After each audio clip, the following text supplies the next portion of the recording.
بسم الله الرحمن الرحيم نحمده ونصلي على رسوله الكريم أما بعد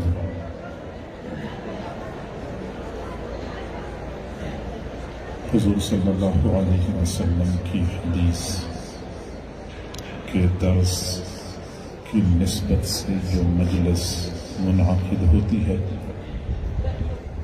وہ برکتوں والی ہوتی ہے، لیکن مجلس کی برکات سے وہی لوگ حصہ پاتے ہیں جو مجلس کے آداب کی رعایت کرتے ہیں۔ حدیث کی مجلس کے آداب یہ ہیں کہ توجہ سے، طلب سے، ذوق شوق سے درس کو سنا جائے۔ یہ دنیا دارالامتحان ہے اور ہر بندے کو ہر لمحہ کسی نہ کسی امتحان سے واسطہ پڑتا ہے۔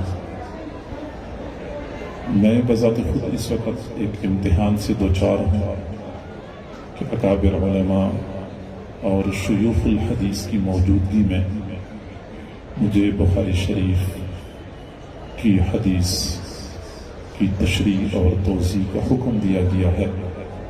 یقیناً ایک بہت بڑا بوجھ ہے، تاہم جس طرح ایک طالب علم اپنا یاد کیا ہوا سبق اپنے اساتذہ کو، اپنے بڑوں کو سناتا ہے اور توقع رکھتا ہے کہ کمی کوتاہی کی نشاندہی کی جائے گی، میں اپنے اکابر علماء اور شیوخ سے اسی بات کی توقع رکھتا ہوں۔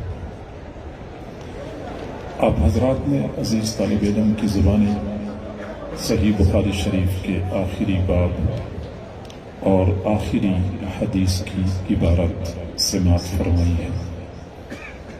اس آخری باب میں امام بخاری رحمۃ اللہ علیہ نے ایک نہایت ہی آسان مسئلہ بیان فرمایا ہے۔ مسئلہ بالکل واضح ہے، ہر چھوٹے بڑے کو، جوان بوڑھے کو اس کا پتہ ہے کہ قیامت کے دن اللہ تعالی میزان کا ترازو قائم فرمائیں گے اور اس میں بندوں کے اعمال تولیں گے۔ جس کا نیکیوں کا پلڑا بھاری ہو گیا وہ سعادت مند ہوگا، اور جس کا برائیوں کا پلڑا بھاری ہوا تو وہ شقی اور بدبخت بن جائے گا۔ اللہ تعالی ہمیں شقاوت اور بدبختی سے محفوظ فرمائے۔ امام بخاری رحمۃ اللہ علیہ کو یہ مسئلہ بیان کرنے کی ضرورت اس لیے پیش آئی کہ ان کے زمانے میں ایک فرقہ تھا جس کا نام معتزلہ تھا۔ اس فرقے کا نقطہ نظر یہ تھا کہ نہ تو قیامت کے دن میزان کا ترازو ہوگا اور نہ اس میں بندوں کے اعمال تولے جائیں گے۔ امام بخاری رحمۃ اللہ علیہ نے اس فرقے کو ان لوگوں کو سمجھانے کے لیے یہ باب قائم کیا ہے۔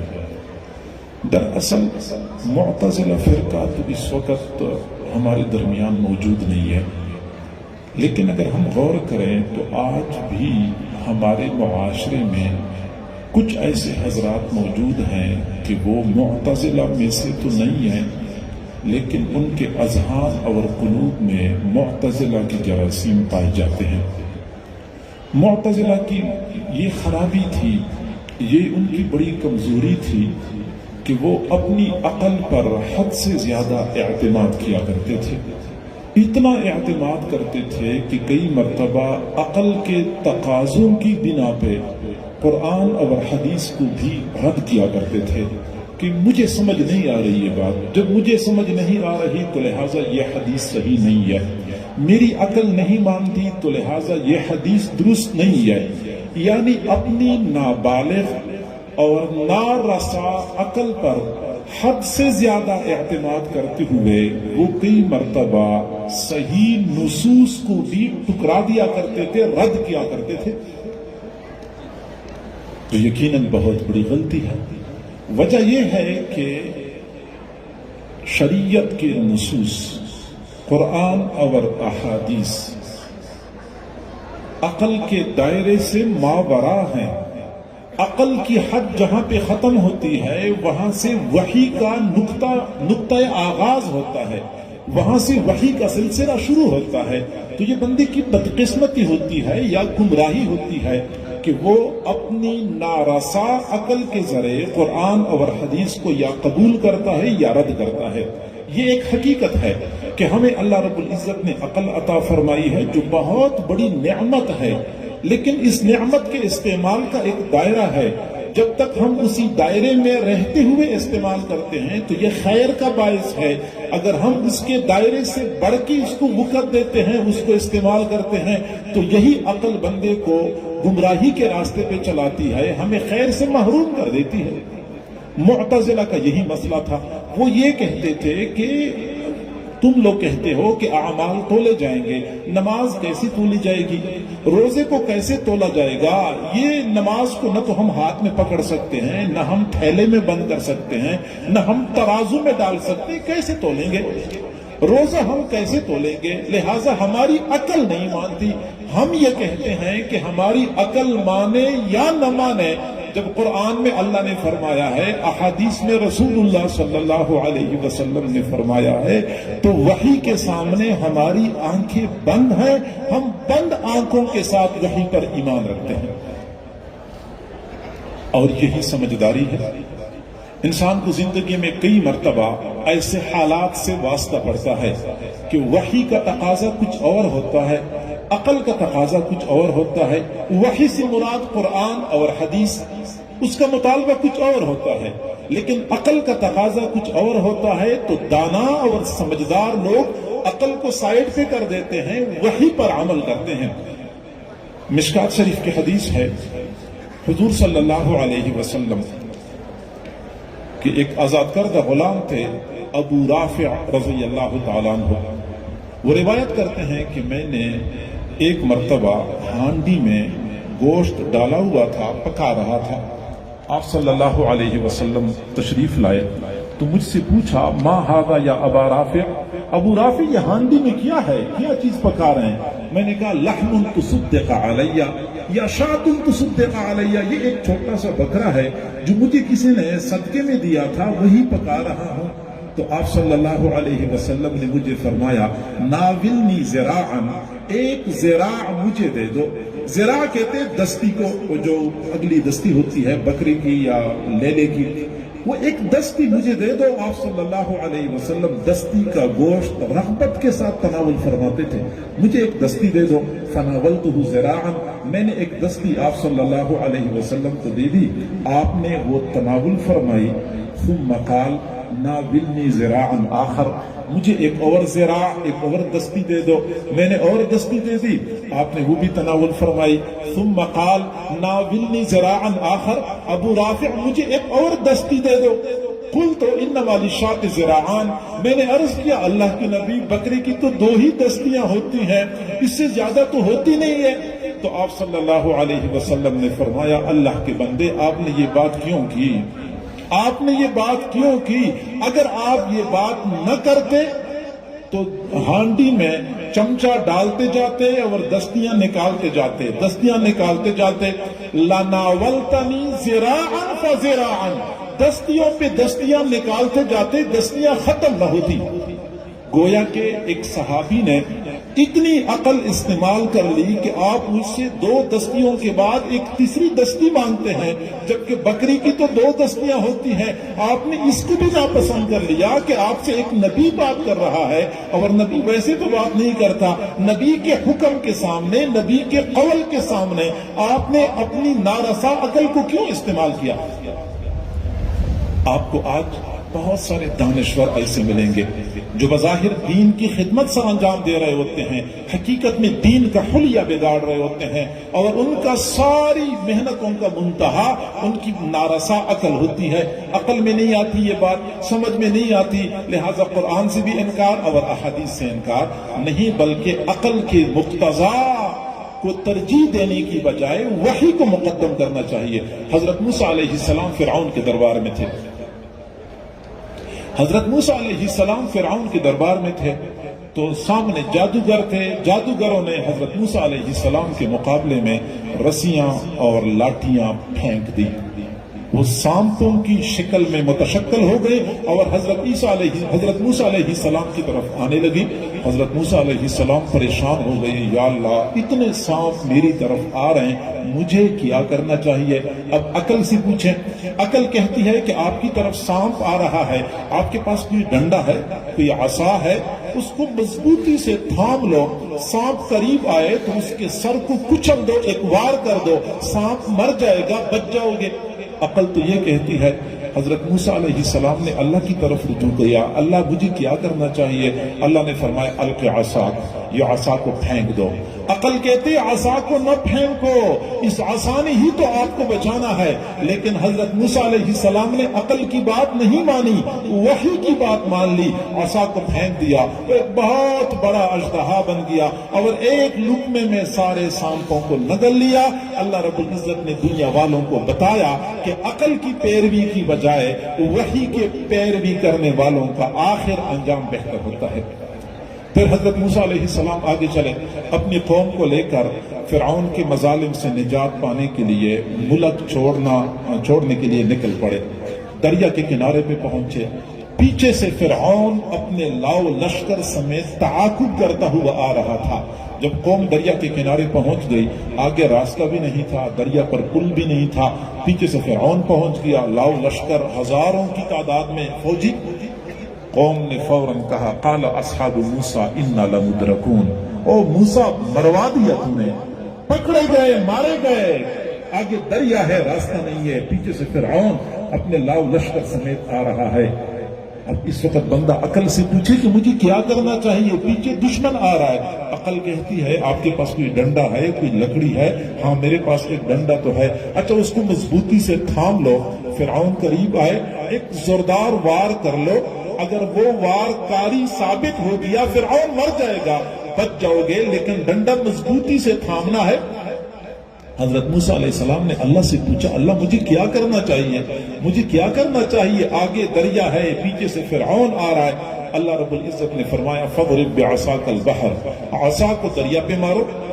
عقل کہتی ہے دریا پہ مارنے کا کوئی فائدہ نہیں ہے، مارنا ہے تو فرعون کے سر پہ مارو، دریا پہ مارو گے تو پانی کی چھینٹی اڑنی ہے اور کیا ہونا ہے۔ لیکن حضرت موسیٰ علیہ السلام نے عقل کی بات نہیں مانی، وحی کی بات مان لی، عصا کو جو دریا پہ مارا تو دریا میں 12 خشک راستے بن گئے۔ آج بھی عقل حیران ہے، آج بھی سائنس حیران ہے کہ آخر پانی دیوار کی طرح کیسے کھڑا ہو گیا، ادھر بھی دیوار کی طرح پانی، ادھر بھی دیوار کی طرح پانی، درمیان میں خشک راستہ کیسے بنا؟ جی ہاں، حضرت موسیٰ علیہ السلام نے عقل کی بات نہیں مانی بلکہ وحی کی بات مان لی اور دنیا والوں کو بتا دیا گیا کہ وحی کی بات ماننے والے ہی نجات پاتے ہیں۔ آگے تشریف لے گئے، وادی تیہ میں حضرت موسیٰ علیہ السلام قوم کے ساتھ تیہ میں ہی پھنس گئے۔ قوم کو پینے کا پانی چاہیے تھا، قوم نے کہا کہ پینے کو پانی چاہیے، جینے کو پانی چاہیے۔ حضرت موسیٰ علیہ السلام نے اللہ کی طرف رجوع کیا کہ اللہ میری قوم کو پانی چاہیے۔ اب بندہ صحرا میں ہے، پانی نہیں مل رہا تو عقل سے پوچھے کہ مجھے کیا کرنا چاہیے؟ عقل یہ کہتی ہے کہ آپ کے پاس کوئی لکڑی ہے، کوئی عصا ہے، اس کے سرے میں کوئی لوہا ڈال دو، اس کا بیلچہ بنا دو، اس کی کئی بنا دو اور گڑھا کھودنا شروع کر دو۔ نیچے گہرائی میں گڑھا کھودو گے تو نیچے سے پانی نکل آئے گا۔ عقل تو یہ کہتی ہے، لیکن اللہ رب العزت نے فرمایا فَضْرِبْ بِعَصَاكَ الْحَجَرَ، عصا کو پتھر پہ مارو۔ عقل کہتے پتھر پہ نہ مارو، یہ عصا ٹوٹ جائے گا، پتھروں سے پانی نہیں نکلتا، زمین کی گہرائی سے پانی نکلتا ہے۔ لیکن حضرت موسیٰ علیہ السلام نے عقل کی بات نہیں مانی بلکہ وحی کی بات مان لی اور پتھر پر عصا کو مارا، خشک پتھر سے پانی کے 12 چشمے جاری ہو گئے۔ تو عقل اور وحی کا کئی مرتبہ تعارض ہوتا ہے، عقل کا مقتضا کچھ اور ہوتا ہے، وحی کا مقتضا کچھ اور ہوتا ہے۔ اب میں ساتھیوں سے عرض کروں کہ اللہ تعالیٰ قرآن پاک میں ارشاد فرماتے ہیں یمحق اللہ الربا ویربی الصدقات، اللہ تعالیٰ سود کو مٹاتا ہے اور صدقات میں اضافہ کرتا ہے، یعنی سود کی وجہ سے مال کم ہوتا ہے، صدقے کی وجہ سے مال بڑھتا ہے۔ اب قرآن میں اللہ نے یہ فرمایا